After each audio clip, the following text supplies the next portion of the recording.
It's been nearly a week, and yet here we are, finally doing it, finally getting to something that was promised, and that is our 2023 roster overanalysis on this episode of Locked On Wolverines. You are Locked On Wolverines, your daily podcast on the Michigan Wolverines, part of the Locked On Podcast Network.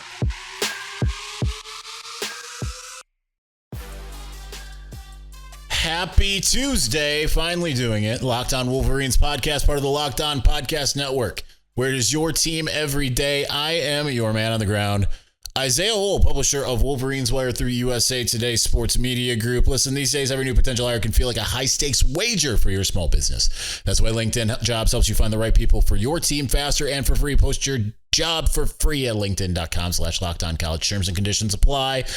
Let's get into it. The deep dive into the roster. I know it came out last, Wednesday, first day of practice. But extenuating circumstances made it so we had other things that took precedence over it. I didn't want to neglect it altogether.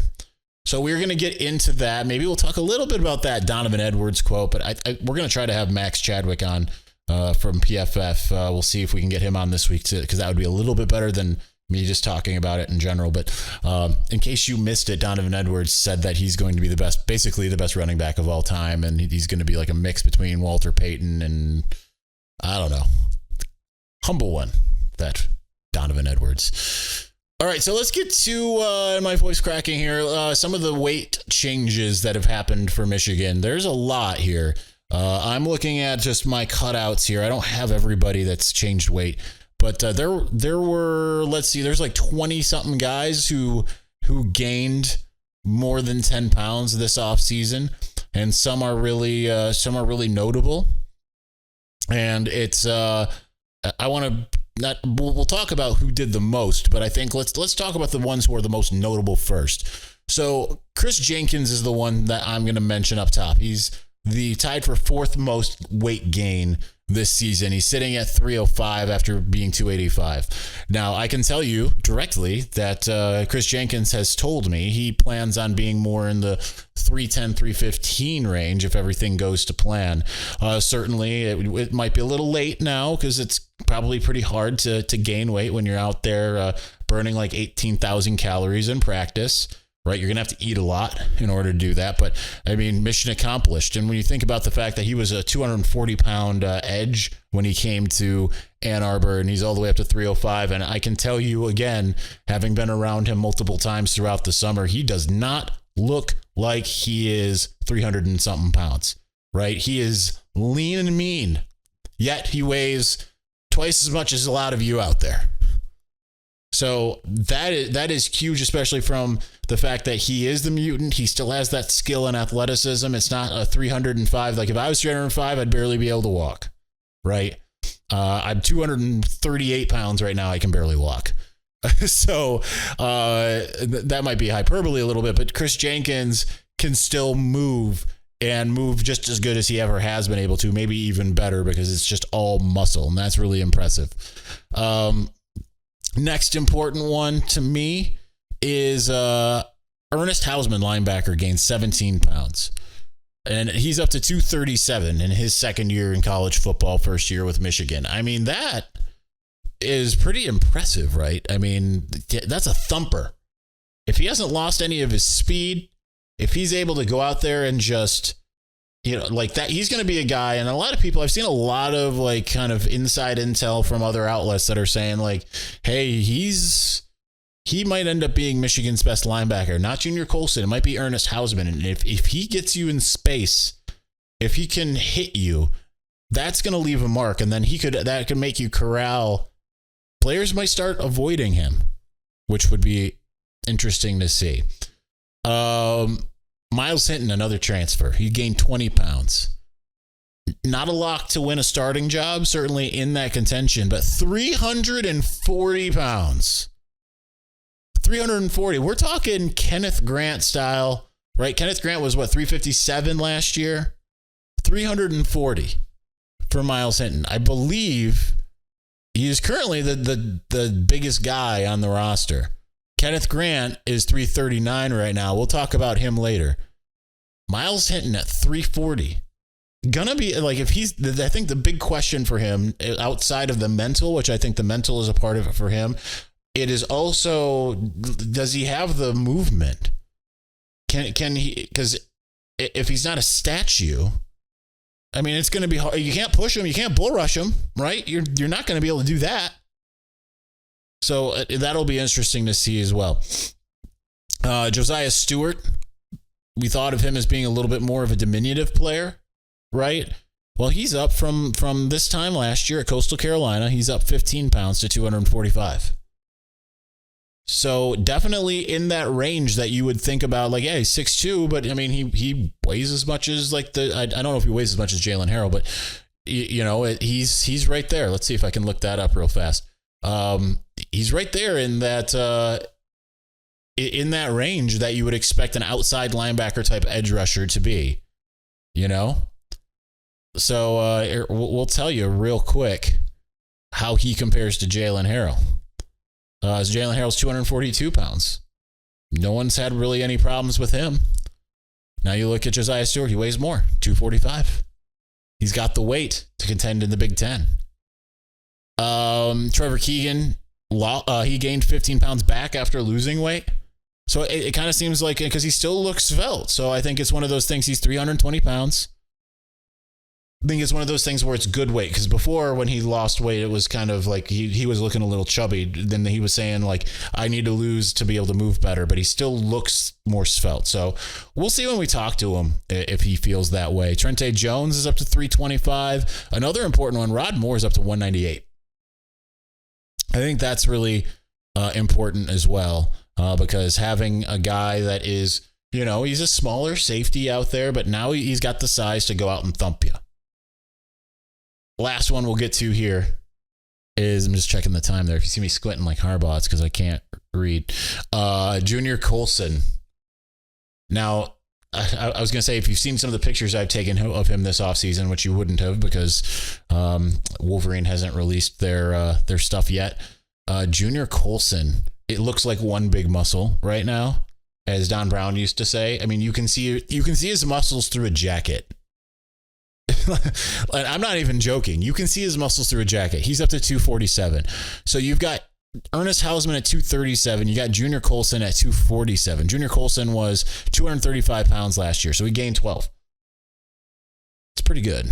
I mean, as long as these guys can still move, I mean, I think that's the thing, right? Is you hear Michigan State, Ohio State, some of these teams saying, like, we got bigger, all that kind of stuff. Like, we'll be able to contend with Michigan. Well, guess what? Michigan also got bigger.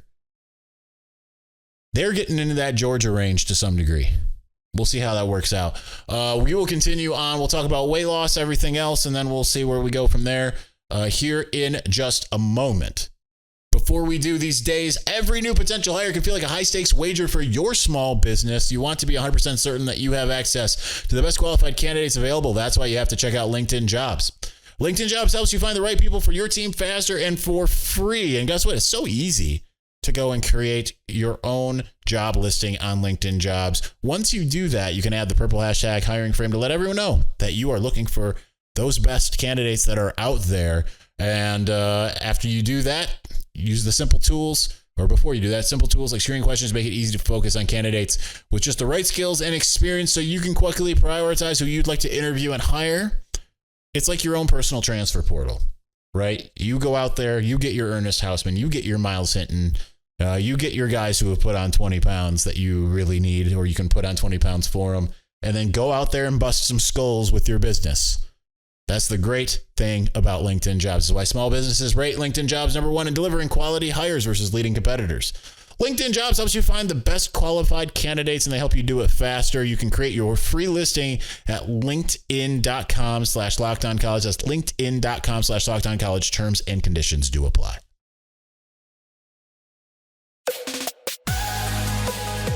All right, so it didn't work out to do the 2 episodes today, if you're noticing.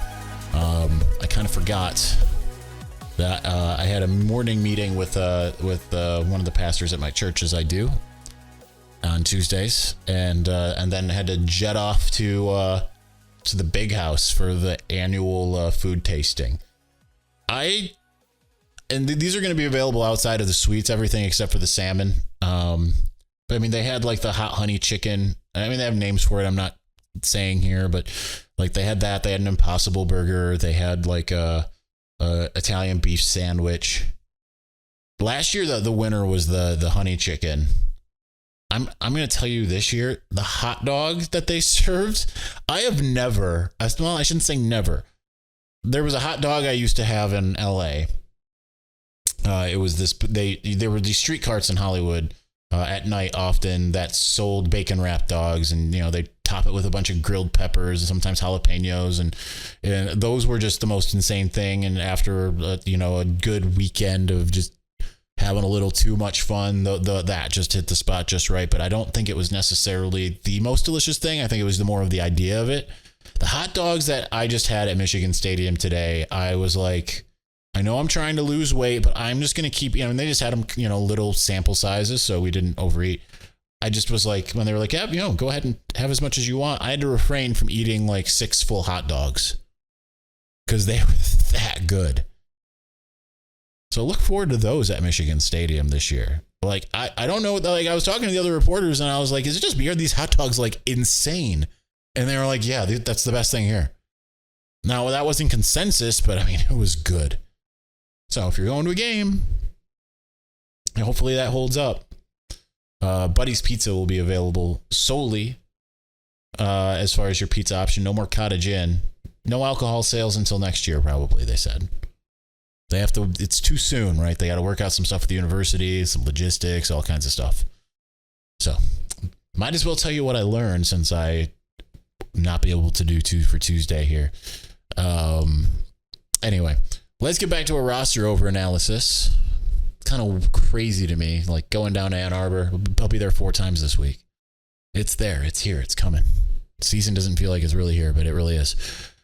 Most weight lost. I mean, this one's going to be a short one because anyone who lost 9 pounds or more, I put on here, and it's only 5 names. So we'll talk about all 5 at least for a second.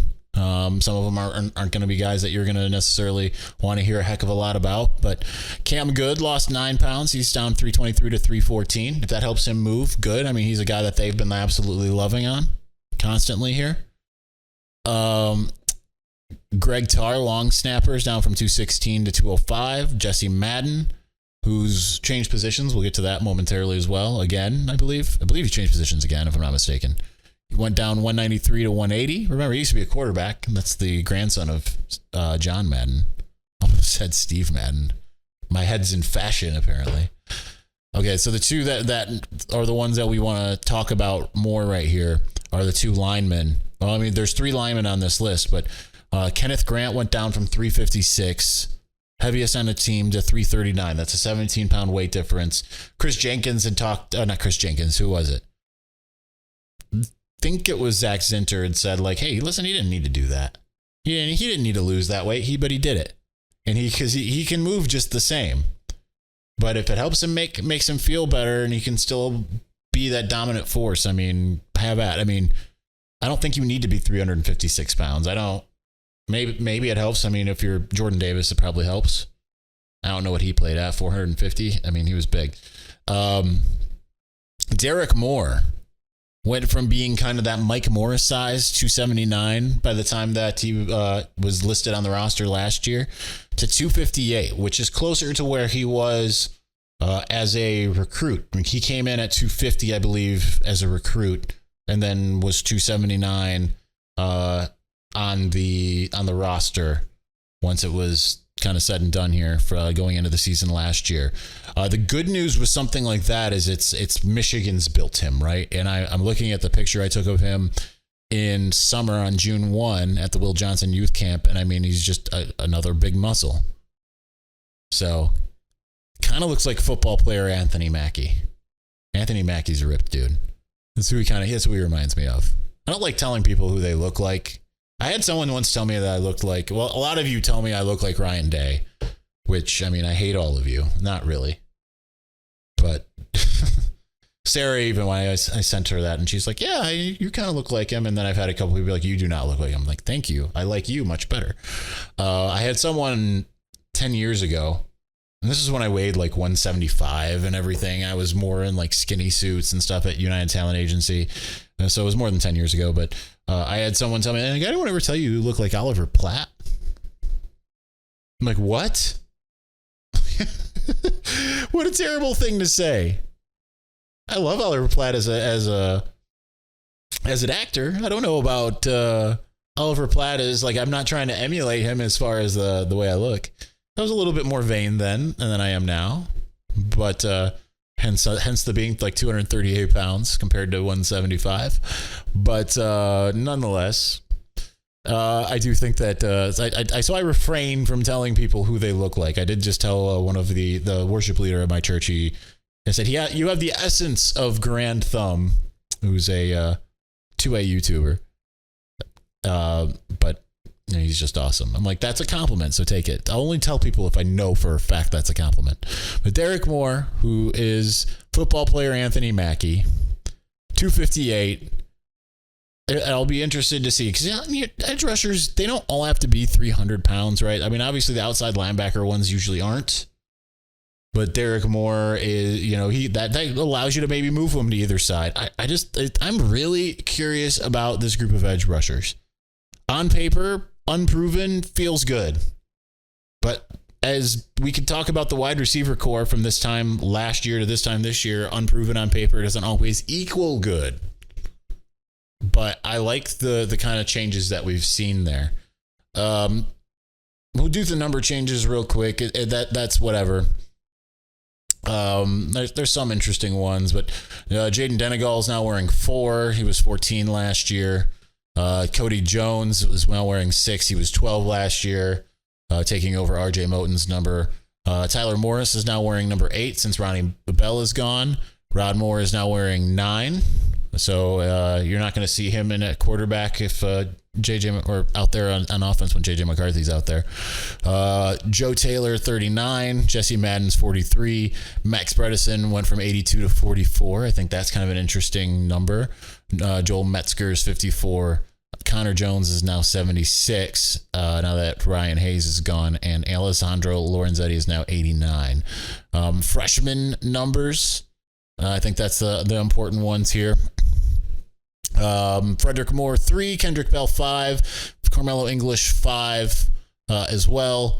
So 2 offensive players there. Samaj Morgan is 12, DJ Weller's 13, Deacon Tonielli is 15, Samaj Bridgman is 16, Breon Ishmael 18, Jason Hewlett 19, Jair Hill 20, Cam Calhoun is 22, Cole Cabana is 24, Benjamin Hall, you already know, is 28. Hayden Moore is also a 44. So you've got a 44 on offense and Max Bredesen, a 44 on defense, and Hayden Moore, linebacker.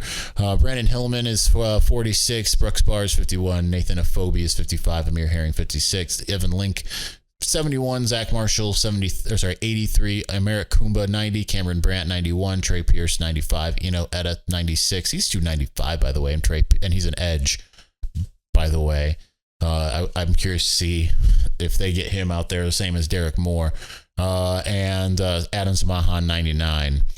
Transfers, Josiah Stewart, as you already know, is 5. Josh Wallace is now wearing 12. Jack Tuttle and Ernest Hausman, you already know, is 13 and 15.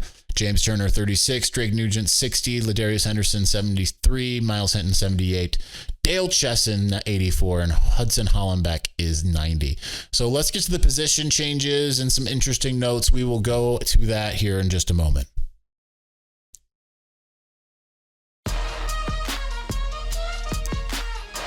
Hopefully the video works on this episode, because if you were trying to tune in on YouTube and you're like, where is it? Where was Monday? Guess what? We did a Monday episode.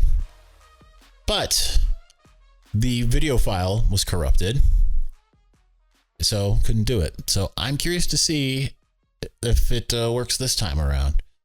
Same camera, different memory card, but I've never had that issue where the video was just corrupted. So anyway, so there weren't a ton of people who changed their positions here, but Kalel Mullings is now listed solely as a running back.